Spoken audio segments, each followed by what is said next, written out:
The greatest spiritual deception of our time is not a loud, obvious lie. It doesn't walk into the room shouting, it sneaks in quietly and hides in plain sight.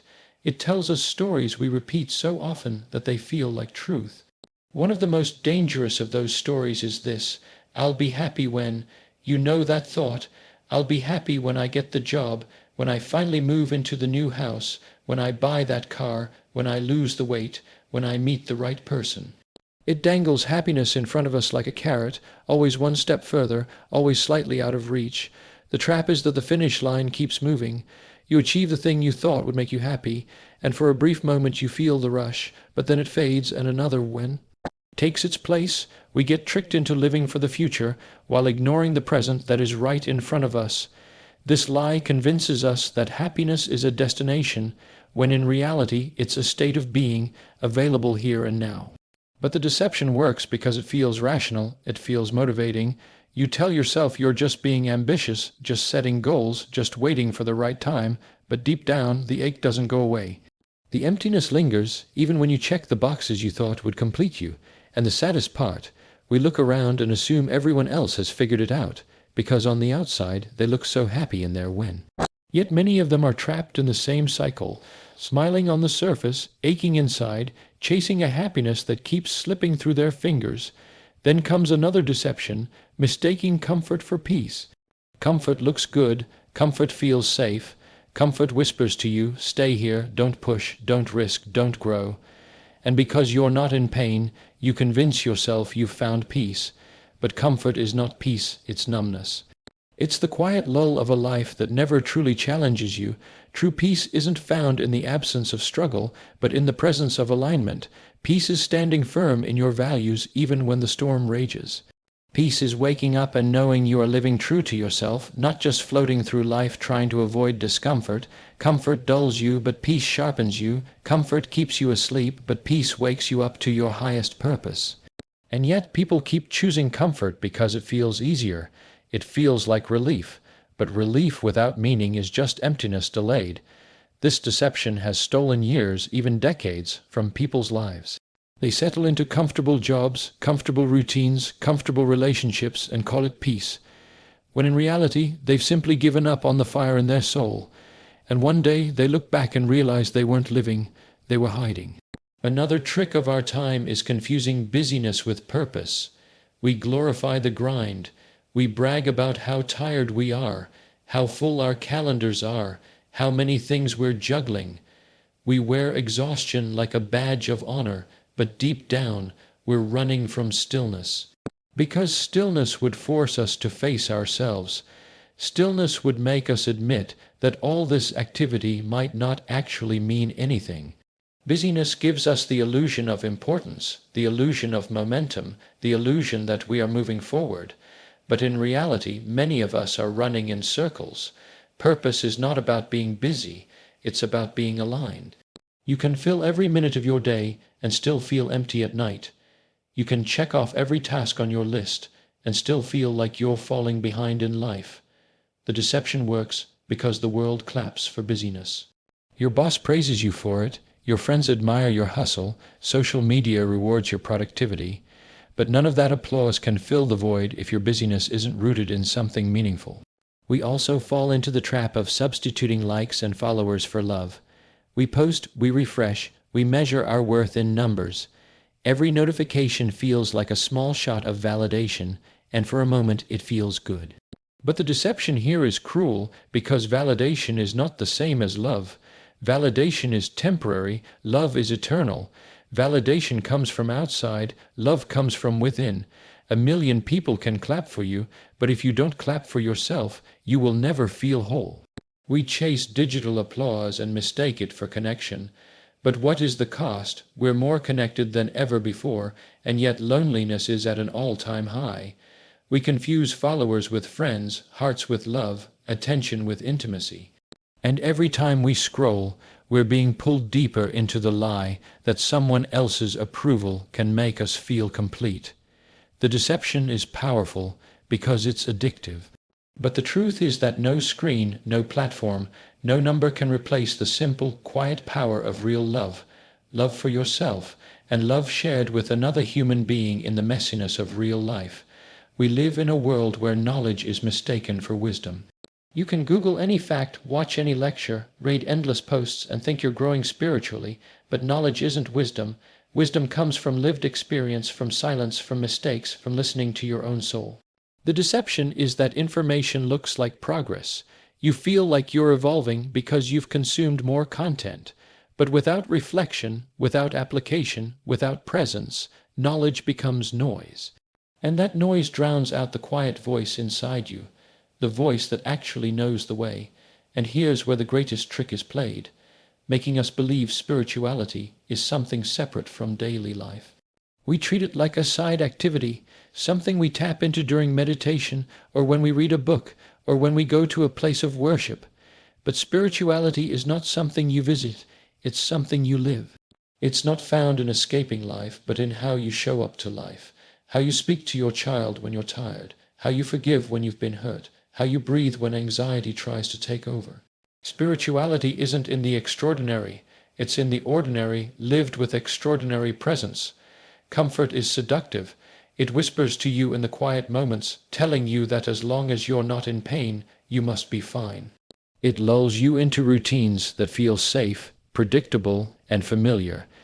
You wake up, follow the same patterns, talk to the same people, avoid the same risks, and call it peace. But comfort is not peace. Comfort is the slow suffocation of your soul, while peace is the deep breath of alignment. Comfort doesn't ask anything of you. It just keeps you still. Peace, however, often requires courage, sacrifice, and facing storms that comfort would never let you touch.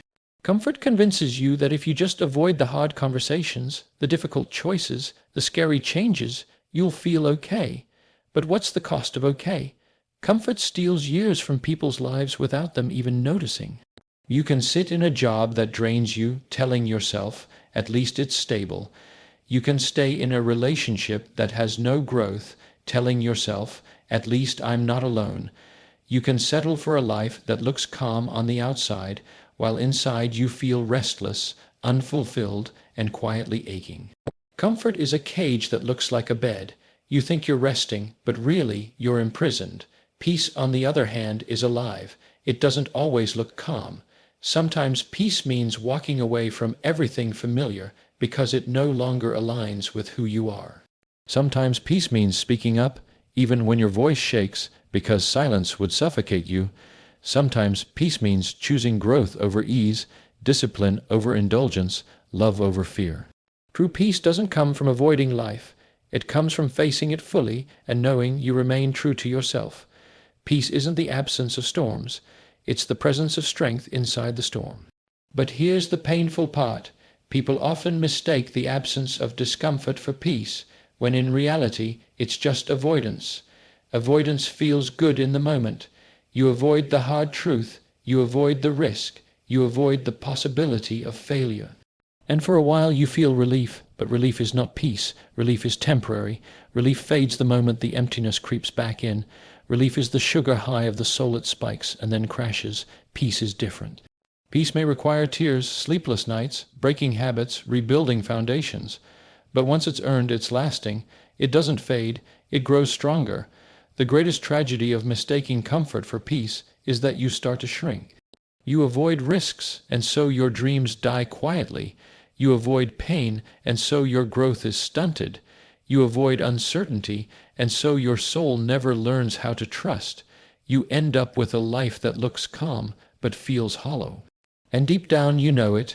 You know you're meant for more, but you've been tricked into believing that at least I'm comfortable is enough. Comfort sells itself as safety, but in truth, it's the slowest form of self-betrayal. Real peace doesn't come cheap, it comes with a price. You have to leave behind things that don't serve you, even when they're familiar. You have to step into uncertainty, even when your knees are shaking. You have to let go of comfort, knowing that what waits on the other side is harder at first, but infinitely more rewarding. Peace feels different. Peace feels like waking up with clarity. Peace feels like looking in the mirror and respecting the person staring back. Peace feels like breathing deeply, not because everything is easy, but because everything is aligned. We live in a world that glorifies being busy. People wear exhaustion like it's a badge of honor. We hear it in their voices. I'm so busy, I have so much to do, I barely have time for myself. And it sounds impressive, it sounds like progress, it sounds like purpose, but here's the truth. Busyness and purpose are not the same. Busyness can fill your schedule while draining your soul. Purpose, on the other hand, can simplify your life while filling you with energy. The deception is powerful because busyness looks productive, but often it's just noise. How many times have you looked at your calendar, crammed with meetings, errands, commitments, and thought, I must be moving forward, I must be doing something right. And yet, when you finally lay your head down at night, you feel empty. You feel like you ran all day, but you didn't get closer to what actually matters. That emptiness is the proof that busyness is not purpose. Because purpose doesn't leave you empty. It leaves you fulfilled even when you're tired. Busyness says, I did a lot. Purpose says, I did what mattered. And there is a world of difference between the two. The danger of confusing busyness with purpose is that you can live years of your life on autopilot. You can fill every day with tasks, with to-do lists, with endless responsibilities, and still never get closer to your soul's calling. You can spend decades working hard and look back realizing you climbed the wrong ladder. You see, busyness gives you the illusion of momentum.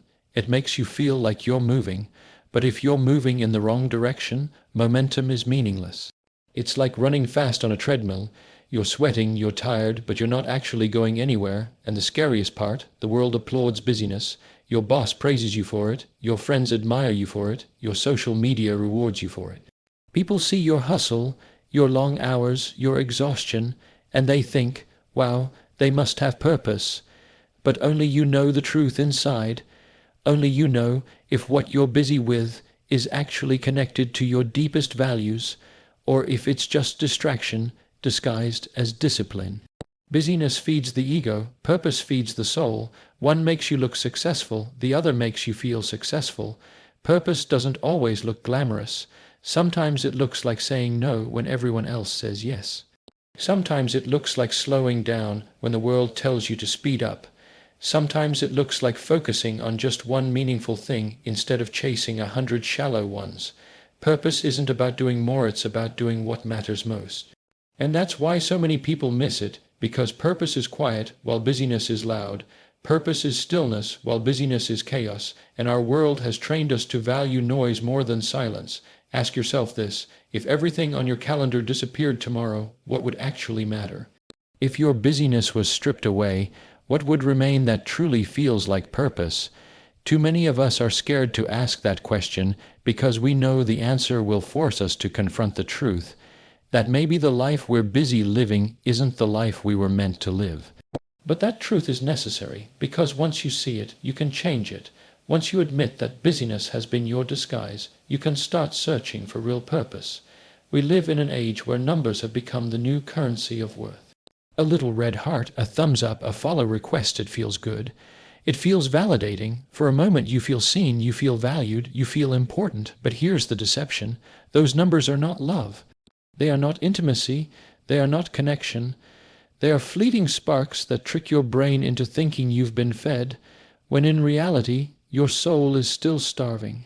You refresh the screen, you check the notifications, you wait for that little buzz in your pocket, and every time it feels like a hit of validation, but it fades so quickly, and then you're left craving the next one, and the next, and the next.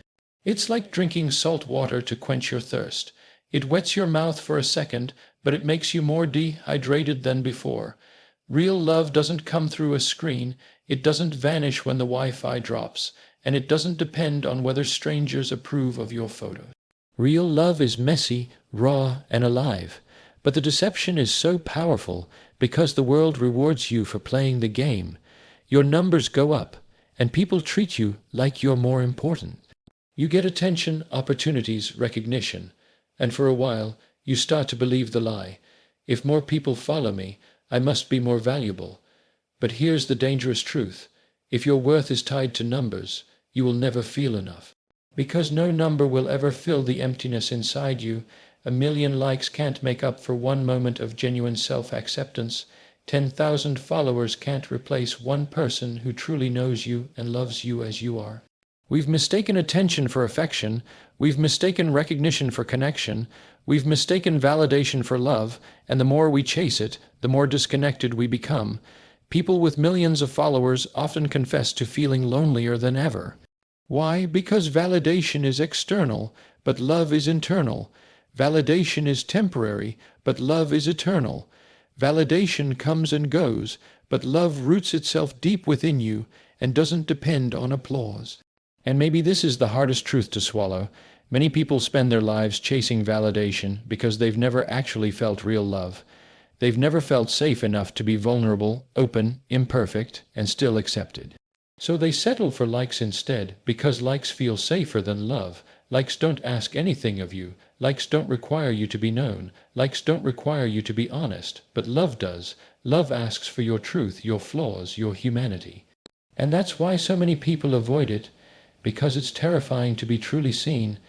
But here's the secret. No number can ever replace the feeling of one person looking you in the eyes and saying, "I see you, I love you," not for what you post, not for what you achieve, but for who you are. That is love, that is intimacy, that is connection, and it's worth infinitely more than all the followers in the world. The deception wants you to trade depth for width, real relationships for digital recognition. Don't fall for it, because love is not measured in likes, it's measured in moments, and the moments that matter most will never show up on a screen. We live in a time where knowledge is everywhere. At the tap of a finger, you can search for any answer. You can scroll through endless videos, read countless articles, listen to thousands of voices. Information floods us every second of the day, and because of that, we've been tricked into believing that access to knowledge equals growth. But knowledge is not wisdom. Knowledge fills your mind. Wisdom transforms your life. Knowledge gives you facts. Wisdom gives you perspective. Knowledge tells you what is. Wisdom shows you what matters. The deception works because it feels like progress. You finish a book, you watch a lecture, you memorize a quote, and you feel like you've grown. But growth is not measured by what you consume, it's measured by what you embody. You can know every principle of health and still live sick. You can know every principle of love and still live lonely. You can know every principle of faith and still live empty, because knowledge without application is useless. It's like having a map and never walking the road. Wisdom is different. Wisdom comes through living. It comes through silence, reflection, patience, and the courage to act on what you know. Wisdom often comes from mistakes, from heartbreak, from failures that knowledge alone could never prepare you for. Wisdom is the scar on your skin that taught you more than 1,000 pages ever could. Wisdom is the humility to say, "I don't know everything, but I know what matters most." And wisdom is always connected to truth. While knowledge can be cold, wisdom is always alive. The tragedy is that many people collect knowledge like trophies. They chase degrees, titles, certificates, as if those things guarantee depth. But you can have a wall full of diplomas and still lack wisdom. You can sound brilliant in a conversation and still be lost in your own life. You can know everything about the world and still not know yourself. That is the deception of our time. We are drowning in knowledge, yet starving for wisdom. And here's where the pain cuts deep. Knowledge is easy. You can download it, read it, memorize it. Wisdom is hard. You have to live it, wrestle with it, sometimes even suffer for it. That's why so many people settle for knowledge. It feels safer. It feels quicker. But wisdom will always demand more. It demands that you slow down, that you reflect, that you stop running from silence. And in our world of constant noise, silence feels unbearable. But silence is where wisdom speaks. You don't find wisdom in constant scrolling. You don't find wisdom in the next viral post. You don't even find wisdom in having all the right answers. Wisdom comes when you sit with yourself long enough to ask the right questions. Questions like, am I living true to my values? Am I running from myself? Am I chasing things that don't matter? Knowledge fills your head. Wisdom fills your heart. And only one of those will guide you to a life of peace. One of the greatest deceptions of our time is the belief that spirituality is something separate from the way we live every day. We've been tricked into thinking that spirituality belongs only in certain spaces, inside the walls of a temple, a mosque, a church, or during a quiet moment of meditation with soft music playing. We treat it like an activity, a side ritual, a tool to escape the chaos of life for a few minutes. But spirituality was never meant to be separate. Spirituality is not something you visit, it's something you live. It's not found in leaving life, but in how you show up inside life. Think about how many people compartmentalize their existence. They go to their place of worship, bow their heads, whisper their prayers, feel spiritual for that 1 hour, and then walk back into their lives with anger, gossip, jealousy, dishonesty, or apathy. The deception convinces us that spirituality is what happens in a moment, but true spirituality is revealed in every moment. It's in how you talk to the stranger at the store. It's in how you treat people when no one is watching. It's in how you carry yourself in the quiet spaces of your own mind. If your spirituality disappears the moment life gets inconvenient, then it was never real in the first place. Spirituality is not a costume you put on when it's time to appear holy. It's the skin you live in every second. It's woven into your breath, your choices, your habits. It shows up in the small moments, not just the big ones. It's not only in the meditation room, but also in the workplace, in the kitchen, in the moments of conflict, in the way you respond to stress. Spiritual life isn't separate. It is the very fabric of your daily life. And the deception of separation keeps people from realizing that every action they take, every word they speak, every thought they nurture is spiritual.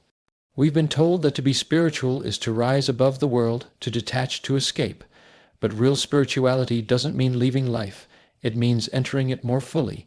It means washing the dishes with presence. It means listening to your child without distraction. It means bringing honesty into your business, compassion into your conversations, forgiveness into your relationships. Spirituality is not in escaping responsibility. It's in how you fulfill responsibility with love. That's why so many people miss it, because they expect it to feel extraordinary, when in reality, true spirituality is lived in the ordinary. And maybe this is why so many people feel disconnected. They keep waiting for a holy moment, a retreat, a ritual, a perfect meditation session to feel spiritual. But spirituality is not waiting for you in some distant, elevated experience. It's waiting for you in the now, in this breath. In this moment, the deception wants you to believe that spirituality is out there, somewhere else, separate from your daily mess. But the truth is, spirituality is right here, right now, in the way you carry yourself in the middle of your mess. When you stop separating the two, something shifts inside you. Life no longer feels divided. There's no spiritual you and ordinary you. There's just you, fully alive, fully present, fully awake. That's the power of seeing spirituality as life itself. It means every second counts, every choice matters, every interaction is sacred. And when you realize that, you stop chasing a spiritual high and start living a spiritual life. Comparison is one of the most subtle traps of our time. It sneaks into your life looking like motivation. You scroll through someone else's highlight reel, and you tell yourself, if they can do it, I should too. I need to catch up, I need to improve, I need to be better. On the surface, it looks like self-improvement. But deep down, it's not about becoming your best self, it's about competing with someone else's story. And that's the trap, because the moment you measure your worth against someone else, you've already lost. Self-improvement is supposed to be about growth, about honoring your own journey, about becoming more aligned with who you truly are. But comparison takes that beautiful process and poisons it. It turns growth into a race. It turns progress into pressure. It turns learning into jealousy. And the worst part, you can achieve incredible things, and instead of feeling proud, you feel behind, because there's always someone ahead of you.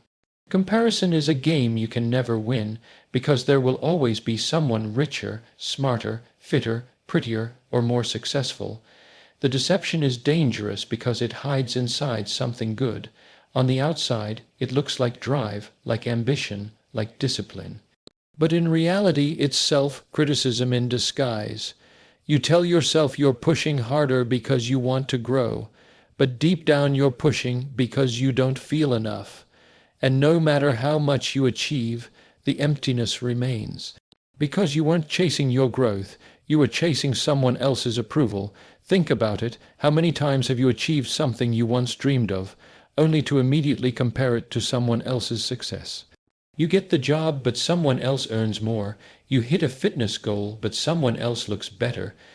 You finally start your passion project, but someone else already has more followers, and suddenly the joy you should have felt is stolen from you. That's the cruelty of comparison. It robs you of the very peace your progress was meant to bring. True self-improvement is personal. It's about asking, am I better than the person I was yesterday? Not, am I better than them? Growth is not a competition, it's a commitment. Your journey is yours alone. Nobody else has lived your pain, your story, your challenges. Nobody else has walked your path, so why should their progress define yours? The moment you compare, you abandon your own road and start running someone else's race. And in doing so, you lose yourself. But here's the truth that can set you free. The greatest victory is not being ahead of others, it's being aligned with yourself. Real growth comes when you stop looking sideways and start looking inward. When you measure your life not by how close you are to someone else's success, but by how close you are to your own values, your own calling, your own truth. Comparison may look like self-improvement, but it's really self-abandonment. And when you break free from it, you stop running a race that was never yours to begin with. We live in a world that worships success like it's the ultimate proof of alignment, as if the size of your house, the brand of your clothes, the car you drive, or the followers on your page are somehow a measure of your soul's depth. We've been told that when success knocks, it means the universe has chosen us, that we are finally in flow. But here's the greatest deception. Success can be a mask, a costume that hides emptiness, a golden cage that looks beautiful but keeps your spirit trapped inside. Success without true alignment is nothing but noise. It's applause in an empty room. It's standing at the top of a mountain only to realize you've climbed the wrong one. And yet, because the world claps for success, we convince ourselves that the applause must equal truth. But applause can be hollow. Applause can be a distraction. Applause can pull you further away from yourself. True alignment doesn't always show itself in material rewards.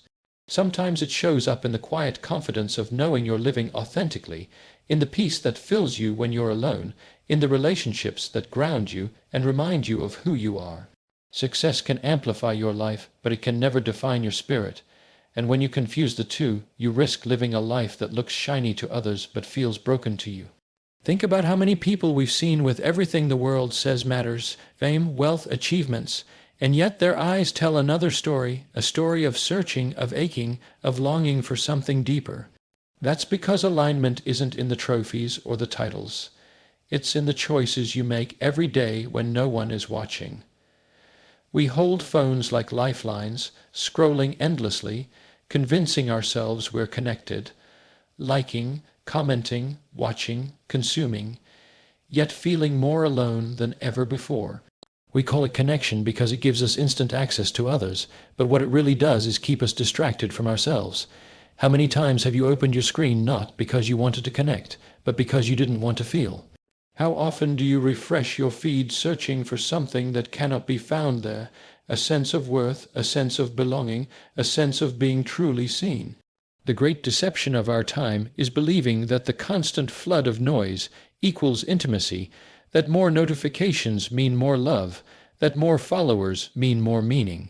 But real connection has nothing to do with how many people know your name. It has everything to do with how deeply one person knows your heart.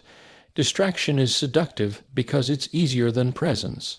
Presence requires us to be still, to face the silence, to hear the whispers of truth that distractions drown out. We tell ourselves we're connecting, when in reality we're numbing, we're running, we're hiding from the very conversations that would bring us closer to our own souls. The irony is that while we're more digitally connected than any generation before us, we are also more starved for true connection than ever. Because true connection doesn't come through a screen, it comes through eye contact, through shared silence, through the courage to put the phone down and sit in the rawness of real human interaction. Until we wake up to this truth, we will keep mistaking distraction for connection and wonder why the hunger inside us never fades. We live in a world that trains us from the start to chase approval, grades in school, applause in performance, compliments on appearance, likes on a post. Validation feels like oxygen, and so we run after it as if it's the only way to breathe. But the deception is this: the more you chase validation, the emptier you feel, because external approval is a drug, momentary, addictive, fleeting. It lifts you for a moment and then drops you lower than before, forcing you to run again for another hit. And before you know it, your worth is no longer rooted in who you are, but in how others respond to you. That is a prison disguised as freedom. Cultivating value is different. Value is quiet, steady, unshaken. It's the discipline to grow your character when no one is clapping. It's the commitment to integrity when no one is watching. It's the courage to stay true to your path when no one understands. Validation asks, am I liked? Value asks, am I living aligned with what I know is true? Validation is about performance. Value is about purpose. Validation is outside in. Value is inside out. And the moment you shift from chasing validation to cultivating value, you stop begging for crumbs and start building your own table. The world might not always applaud you, but you'll carry a strength within that no applause could ever give. And that strength will sustain you long after the noise of validation fades into silence. We are told from childhood that if we achieve enough, if we collect enough trophies, if we reach the milestones society has mapped out for us, then we will finally feel complete. A bigger house, a fancier car, a job title that makes people's eyebrows rise in admiration. These are painted as the answers to the ache inside us. But here's the great deception. You can stack every achievement you dream of, yet still lay your head on the pillow at night feeling hollow. Because external accomplishments can decorate your life, but they cannot define your soul. They can impress the world, but they cannot silence the whispers of emptiness when you're alone with yourself. The truth is, achievements without alignment only magnify the void. You get the promotion, and suddenly the silence afterward feels louder than ever. You win the award, and within days you're asking yourself, now what? The external can never heal the internal, because the hunger inside us is not for recognition. It is for meaning, not for applause. It is for peace. And when you confuse the two, you end up chasing endlessly, running faster and faster on a treadmill that leads nowhere. But when you stop and realize that true fulfillment comes from living in alignment with your values, nurturing your spirit, and serving something greater than your ego, then, and only then, does the emptiness begin to close. Achievements then become expressions of your inner wholeness, not attempts to patch over your inner lack.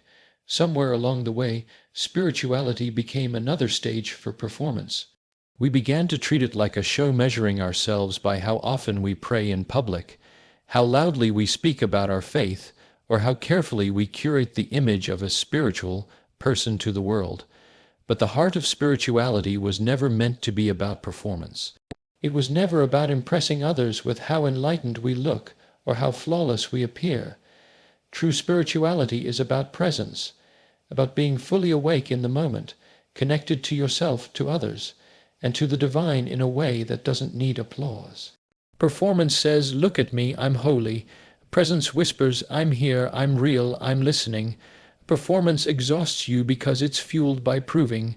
Presence restores you because it's fueled by being. And here's the danger. When we make spirituality about performance, we end up missing the very God, the very love, the very truth we're supposed to be connecting to. You can perform all the rituals perfectly and yet be completely absent in your soul. You can recite every prayer, light every candle, read every verse, and still be disconnected from the moment it was meant to bring you into. Presence is where transformation happens. Presence is where peace is found. And until you stop performing for the world and start showing up for yourself, you'll never taste the freedom that spirituality was meant to give.